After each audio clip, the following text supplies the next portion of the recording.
everyone. My name is Tina Repillard. When I was asked to talk about my three favorite hobbies, my first thought was this is going to be hard. I dabble in a lot of different things. Then I realized one thing I do almost every day is cook. And when I cook, I always try and use something grown from my own garden. Above all and behind all, I love learning. Learning of all kinds. Learning in my college classes, on my own, reading, physical fitness challenges, new techniques, new recipes to cook, or new variety of plants to grow. I grew up with my bare feet in the dirt, helping in the large gardens my parents and grandparents always had.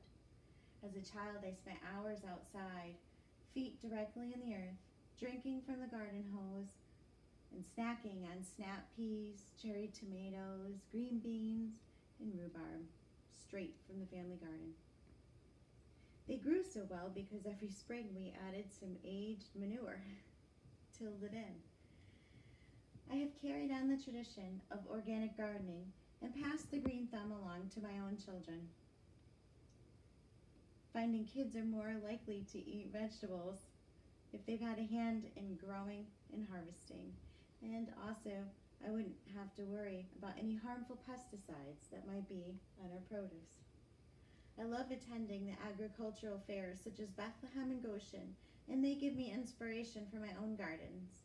Viewing prime examples of perfect rainbow Swiss chard and craning my neck up to see the 15-foot sunflowers makes me want to plant new varieties and try and imitate their results. Visiting huge orchards and farms like Blossoming Acres and Lyman's is amazing.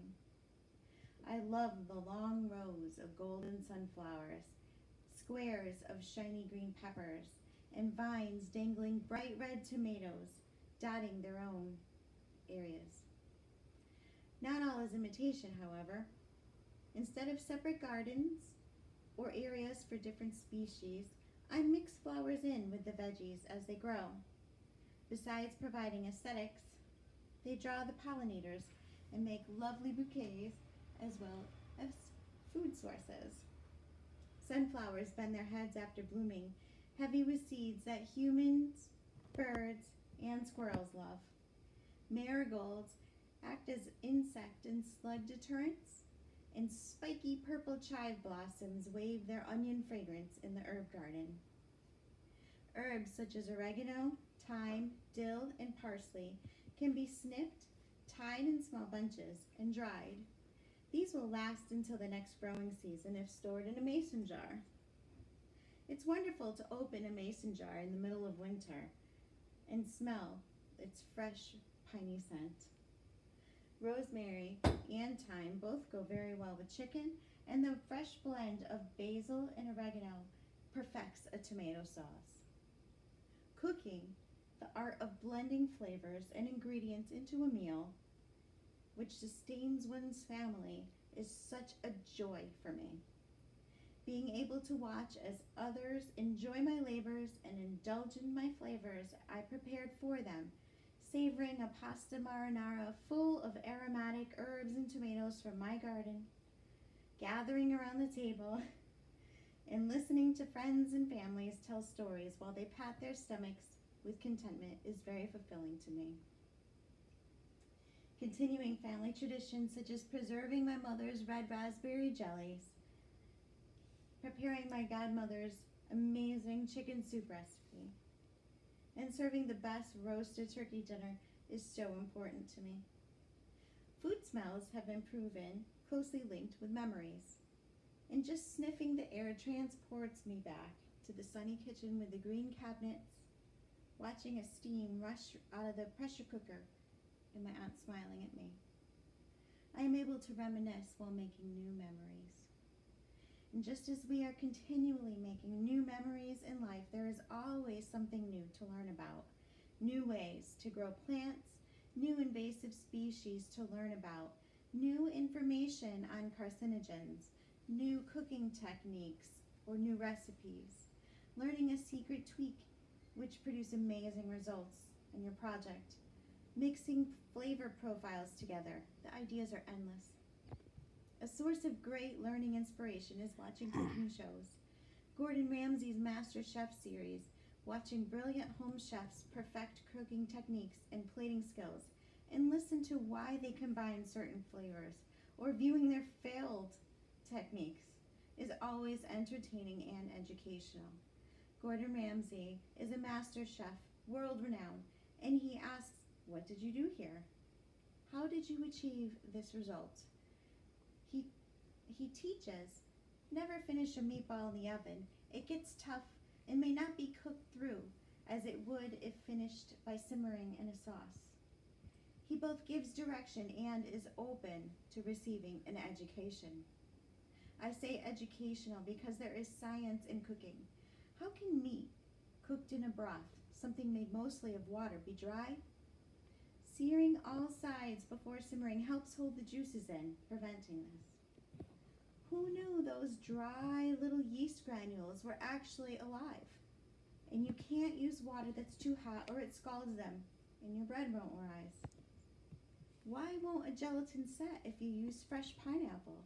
But it works with canned fruit. In canned pineapple, the heating or pasteurization process denatures those enzymes which would interfere with the proteins that actually set that gelatin into a gel. And if you use fresh pineapple, you end up with a watery mess. A similar reaction occurs if you leave your marinade on your meats for too long.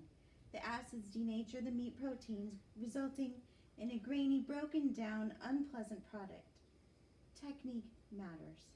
Time and temperature is the difference between an amazing caramel sauce and some teeth-altering candy.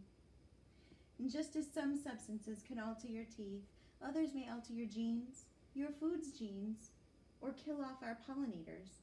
Cancer-causing compounds suspected in pesticides such as Roundup, GMO technology, intentional splicing certain traits into plants directly, and sprays used on almond trees are a few examples of how this occurs. Such serious implications deserve some study.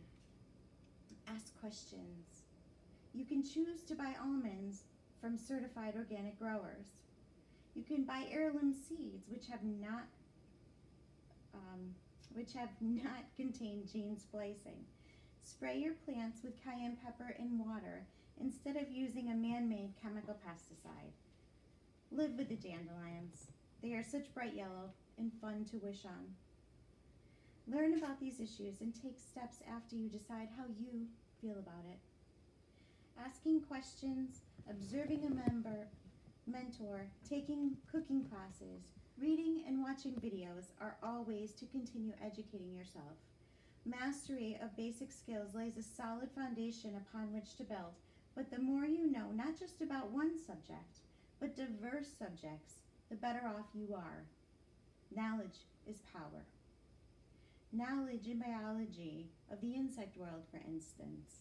That strange black bug you found in the dirt. It turns out it's actually a ladybug larva. Why would you want them in your garden?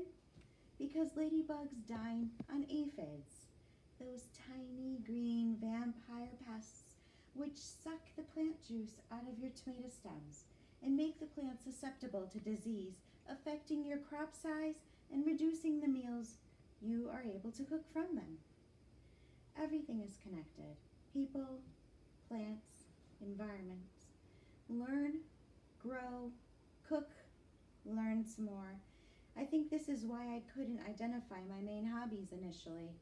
Stay curious, ask questions, try some experiments, and share the bounty with your loved ones.